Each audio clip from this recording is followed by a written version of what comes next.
पांडव समझ बैठा। अपनी तलवार से पांचों पुत्रों की गर्दन काट ली इसने। एक पोटली में बांधे पांचों सिर, पांचों सिरों को लेकर के अपने मित्र दुर्योधन के पास में आया।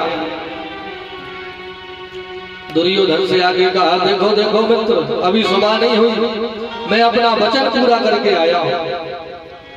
तू एक पांडव के लिए बोल रहा था, मैं पांचों को मार करके आया हूं। दुर्योधन ने कहा, पांचों पांडवों को मार दिया इतनी जल्दी? अरे जिनको भीष्म पितामह नहीं मार सके, जिनको तुम्हारे पिताजी नहीं मार सके, कर्ण भी जिन पांडवों का कुछ नहीं बिगाड़ पाया, उनको तुमने एक रात में मार दिया। मैं कैसे मानूं, मैं कैसे भरोसा करूं कि तूने पांडवों को मारा है?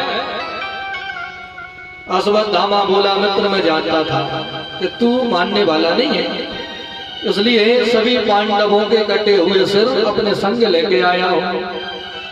पोटली खोली और एक एक सिर उठा करके दुर्योधन को दिखाने लगा। दुर्योधन पल भर में जान गया कि पांडव नहीं है,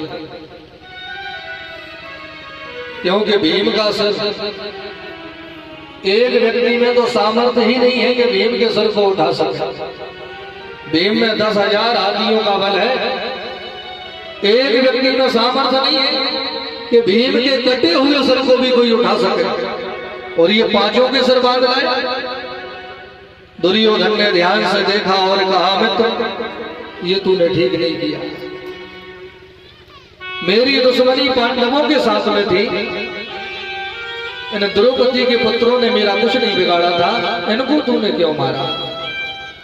क्योंकि जिनके सिर काट के लाया है ना, ये पांडवों के सिर नहीं है, ये द्रौपदी के पुत्रों के सिर है।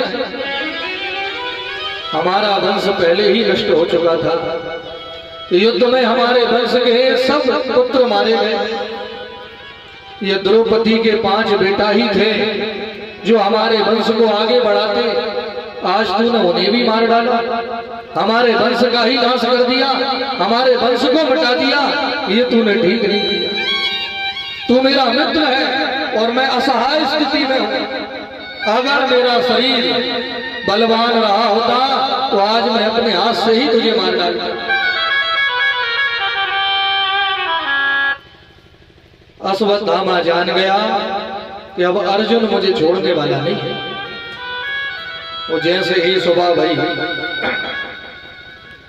द्रौपदी को पता लगा कि अश्वत्थामा ने मेरे 5 पुत्रों की हत्या कर दी।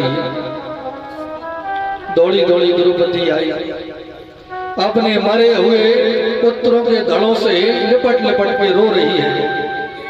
उसका हृदय दुखी है। जिस माँ के 5 बेटा एक साथ मार दिए गए हैं, उस माँ के हृदय में कितनी पीड़ा हो रही होगी, ये कोई माँ ही समझ पाएगी।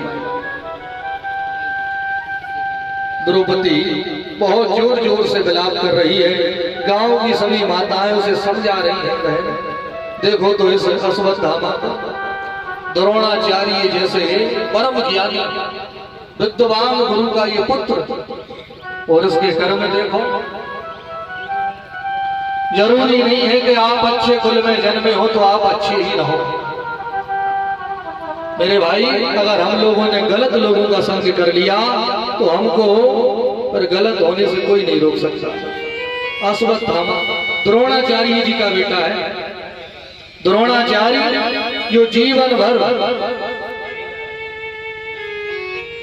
ज्ञान की बातें करते रहे, धर्म की बातें करते रहे, सभी पांडवों के भी गुरु हैं और सभी कौरवों के भी गुरु हैं। ऐसे द्रोणाचार्य का पुत्र और इसके कर्म देखो, क्योंकि इसका संग बिगड़ गया। इसने संग दुर्योधन जैसों का किया, इसलिए इसके आचरण बिल्कुल अशुद्ध हो गए।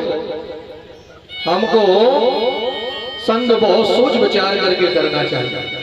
जिनके साथ उठ बैठ रहे हैं, आखिर वो लोग कैसे, उनमें कोई नशा तो नहीं कर रहा, कोई उल्टी सीधी भाषा का प्रयोग तो नहीं करता। अगर हमारा संग बिगड़ गया भले ही हम कितनी भी ऊंची जाति में जन्मे हो, हमारे पिताजी का कोई कितना भी सम्मान करता हो, लेकिन हमको बिगड़ने से कोई नहीं बचा सकता। संग बहुत सोच विचार करके करते।